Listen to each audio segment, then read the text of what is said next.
Right, well had an idea of a while ago for a little adaptation for the camper van bed. It's two people need to sleep on the double up here, which is all right if you're less than, say, 5'7", something like that. I'm 5'11", used to be 5'11 and a half, but I'm shrinking, I think. So about 5'10 and a half now, I think I am. So not quite enough space to sleep that way. So what the plan was, I thought, was to make an extension this direction so two people can sleep that way. This will just be the legs area up here, so you don't need a huge amount of width. And the third person ends up on that bench there because there are three of us in the family. And when we did a 3-week trip around the Alps in April, and it was fine, except I'm okay on my own, I can sleep diagonally, then that's fine, but when there's two of us there, it's a little more difficult. Plus, we found that we could use the bed area for storage when you're driving along. That would also help. So things like plastic boxes of bits and pieces, nothing too heavy, would be a good idea. But I thought about maybe putting a net up this section here, attached down the bottom. But this way I think can kill two birds with one stone. So I roughly chopped a piece of ply, cut down the front edge of the bed there. That's what was the mattress retainer there. Fitted some T-hinges on there so that will fold up when it's not in use. And I can store stuff behind it as well. So it will double up as a storage area and a bed for taller people. So it could work quite well. At the moment, it's just roughly put on just to test the size. I just wanted to see whether it would work. And when it drops back down again, it's going to sit one section on the front edge of the kitchen unit here. And I've got a telescopic leg that will go down there to support the other side, which will fold down and probably locate into either this track or that track. I'll have to work out. I think it's going to be that track.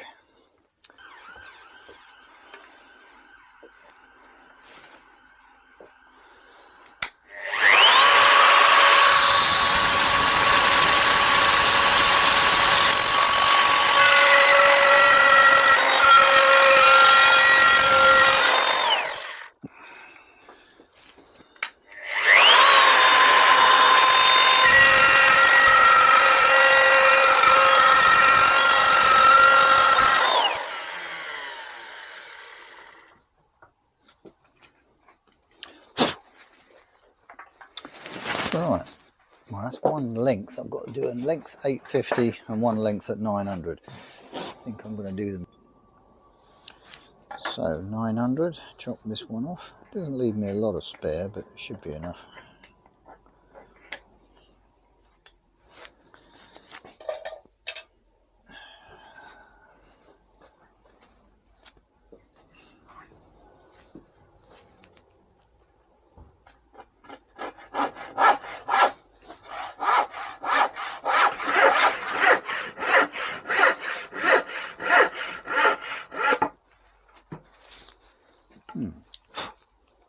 The idea is to have half the pencil line left, from what I remember from school. That's not quite square, but it's near enough. It's going to be mitered. Actually, it isn't bad. It's going to be mitered anyway, so it's going to cut through there. Right. Right, so that's I've just taken it off of the van, the piece of plywood, the hinges fit at that end. So that's your 900 long bit. This is the 850 long bit. A little slot in it, slots in quite nicely. Now I'm going to mitre this, and this will be potentially a bit of a walking into hazard, although only when the bed is down. So I'm going to round that. I'll mitre it and then round the end off so it's not sharp anywhere. Well, it's a bit dark now, but marked up. Set a mitre there to cut, second mitre. Just chop that by hand.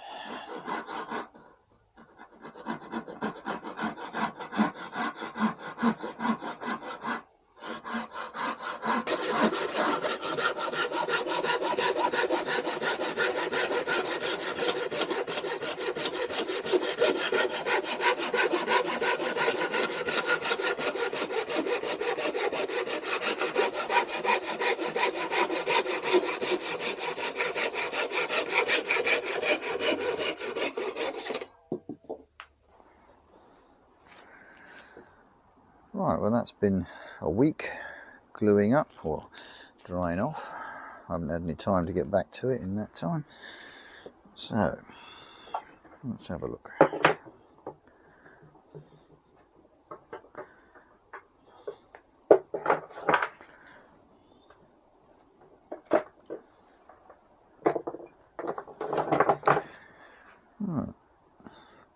Right, well, that rebate was glued and in the end screwed. I decided to put 3 screws in either side as well to hold it. I don't know, this is just a mitre joint glued. I don't know how well it will hold. If it does decide to shift apart, I can always put a dowel through or something like that in future.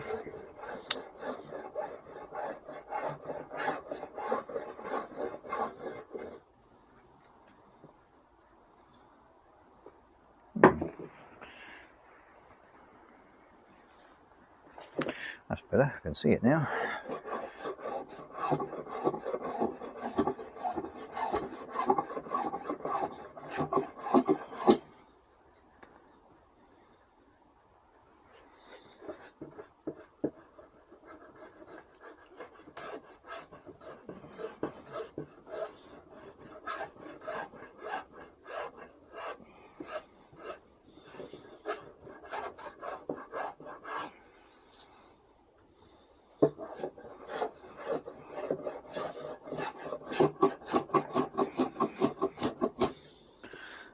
Got a knot there in a slightly awkward spot.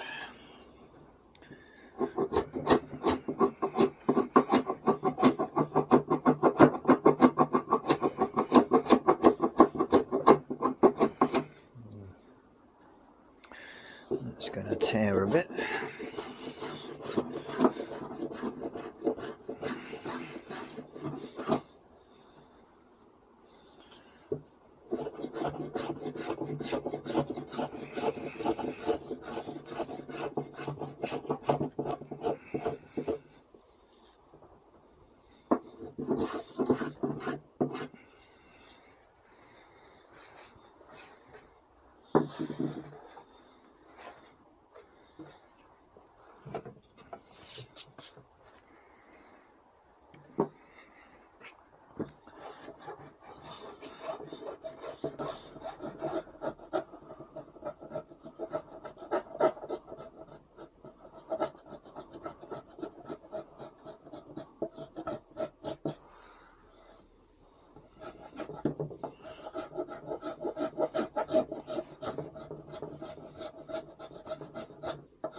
That's not too bad. I'll smooth off with a bit of sandpaper. Obviously that's done very roughly with a spoke shave. Strain it out a bit with a plane.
Right, that's sort of alright.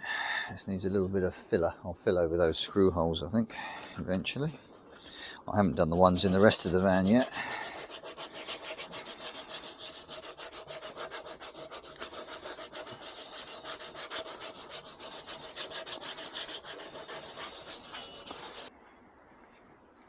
Right, I've marked up this end to trim it square. Then I'll probably have to cut the shape that's going to be needed up there for the mattress edge with a jigsaw or something. Let's chop this by hand first.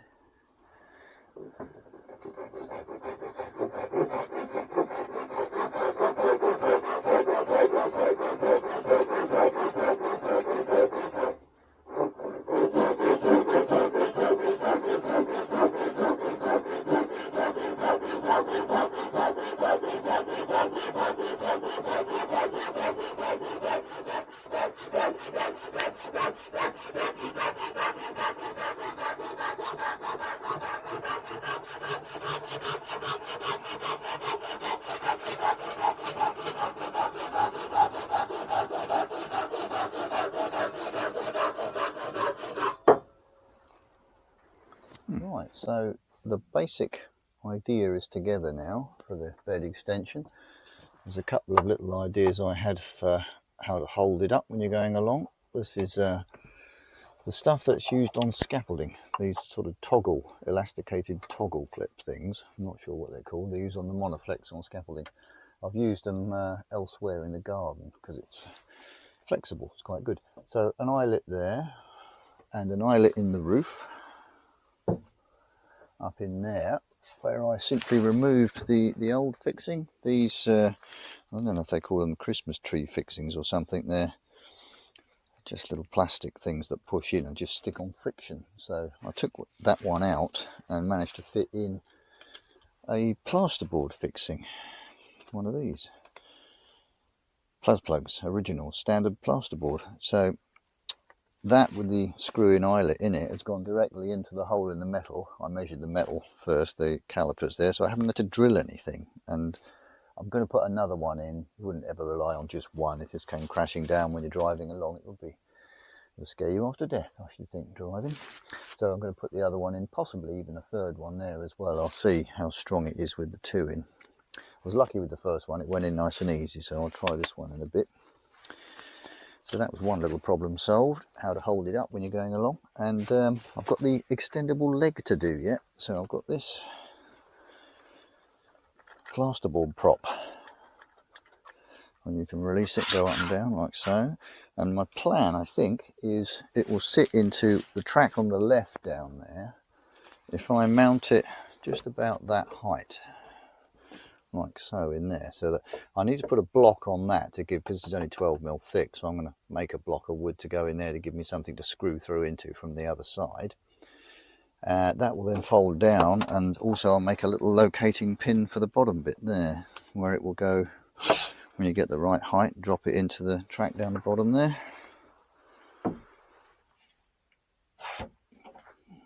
Maybe a little bit fiddly, like the table. The table does that as well, it folds out. And that will support the weight of, it's only going to be probably legs on here, although it will be ample strong enough. This says it's got a 370 kilo safe working load, which is way more than I expected. The ones I've got at work have got a different, they've got a ratchet system with a pin. They're only 60 to 150 kilos, so this is way more. I don't know why that is, but I don't mind. It's good if it works. It doesn't really need to be located at the bottom. It's very unlikely to move, but if someone was to kick it, then it could be a problem. It doesn't matter because it doesn't fall down anyway. It's sitting on the kitchen unit here, but it will twist it, put quite a lot of tension on it, on the hinges, etc. So I need that leg there just to be sure. So cut that piece of wood for there. That's the next little job. And this, I think, it's reasonably easy to fit in. I just thread it through from the left. Oops, if I can get it in. There you go, like so. And back through itself, clip it on. There we are, like that. So now if I put stuff behind to store it, under braking it will hit this, and with two of those on, possibly even three, I can adjust it shorter than that as well.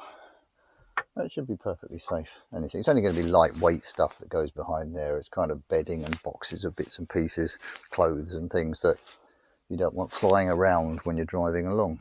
Probably wouldn't put stuff like bottles up there or cans, it's too heavy. They all go underneath in the back. Right, okay, I'll get on with that. Right, so I've got just an old offcut of a shelf, some of the shelves that are in the house, and that should be thick enough to give me something to screw through from the other side into. If I just cut that parallel at that, it'll give me enough, easily enough for both ends.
Right, so how wide do I need?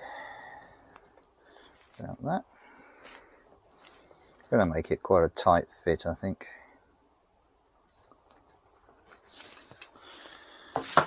Don't need any excess around the edges.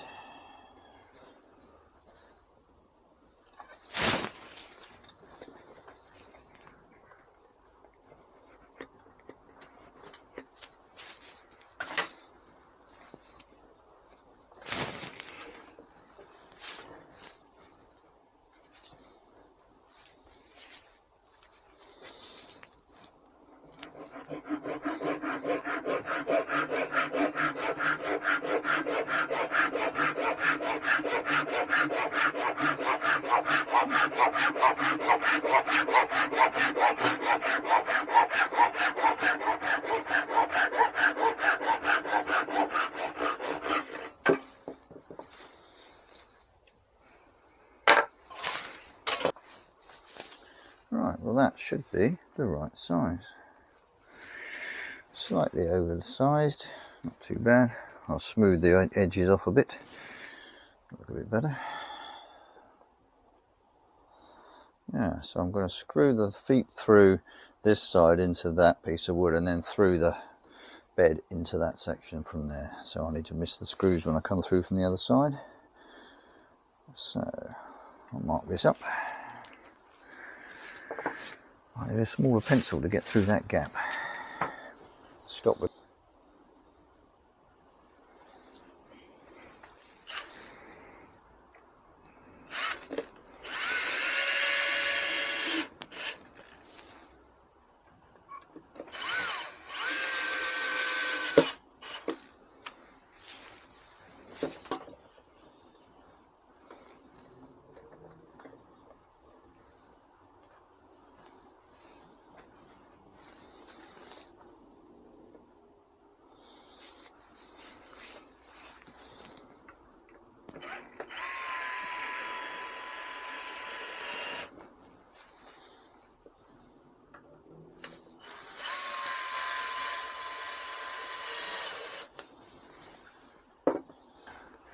Right, so that's the extendable leg, telescopic leg, and it's going to sit, I think, tight up on the left there, height wise. Probably put it about there. Yeah, that'll do.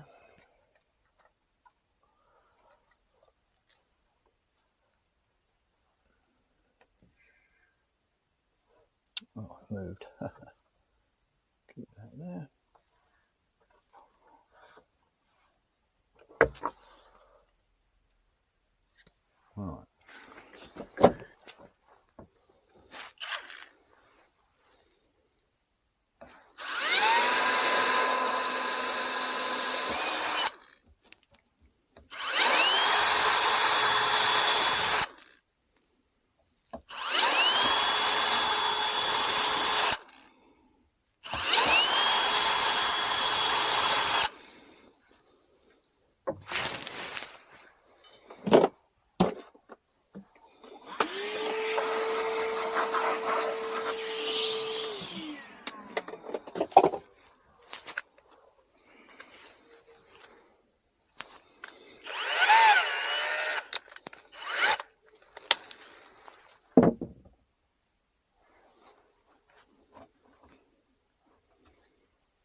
that's in. Today outside. Right, so to put another one of these eyes in, another hook eye fixing, I use a pair of pincers to get these old things out. You can get hold of it, and it's just literally just a friction fit. Is all that is. I went to all the trouble of covering those with some of the same carpet when I did the roof originally, did the actual conversion. So what you've then got is this plastic plasterboard fixing, a screw-in eye and a washer. Now the first one I put in went in straight away very easily. I think I was quite surprised. So let's see if this will do the same. The thing I could see being an issue would be the spinning in the hole once you get it in.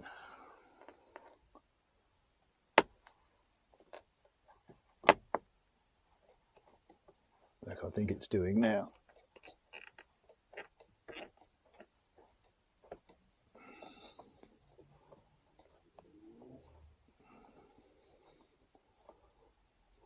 That's it. No, it's binding now because I filled the gap. You've got the brace. It's a C-section brace section runs through there with lots of holes in it, and I poked in a load of this insulation which is made from recycled plastic bottles. So there's a load of that in there, and I think that's when the little legs flick out on one of these things, it's catching in that, which is holding it nicely, meaning that I can actually turn the thread into it. So it's quite lucky, I think. That's quite tight now. That one can go around one more turn. Yeah, there's quite a lot of tension on that, so it has opened up inside, which is good. So now I can put another one of these on the front of the bed base and have two of my little scaffolding ties on there to stop it falling down going along. Right, I'll go and do that. Right, so with the one already on, the second one I can just line it up by eye. I think I'll just eyeball it. It's going to screw in there,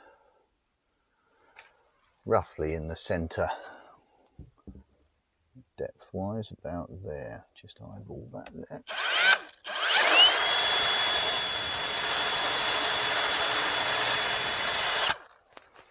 Don't want to go through.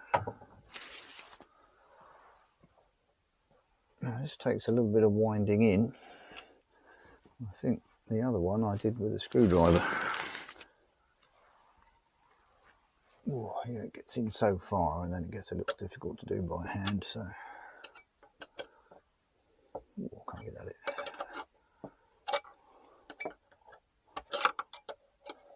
About it. Now, if I remember rightly, the toggle doesn't go through without me rotating it a bit. Yep, there we go. So I've got to rotate it a bit more, get the toggle in. There we go. Like that, and then rotate it back. Which is handy because it means it won't come out. So that gives me a second one of those. Like that.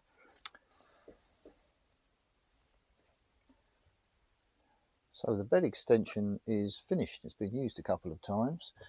So when you get to where you need to be, you finish driving, you just undo the bungees, take them out the hooks in the roof, fold it down. Sits partly on that kitchen unit there. Extend the leg out. Pretty solid. I've got a chopped down IKEA mattress there. Just pulls forward, drops in the gap. So it only takes 30 seconds or so to set up. Two people can now sleep lengthways. Plenty of, my feet only come to here, so I've got plenty of space now. A lot more comfortable than being cramped trying to sleep across. So when you want to put it away again, just lift out the mattress, sit it on top. If you've got any bags of clothing or lightweight stuff, put them on top as well. They can be stored out the way. Fold up.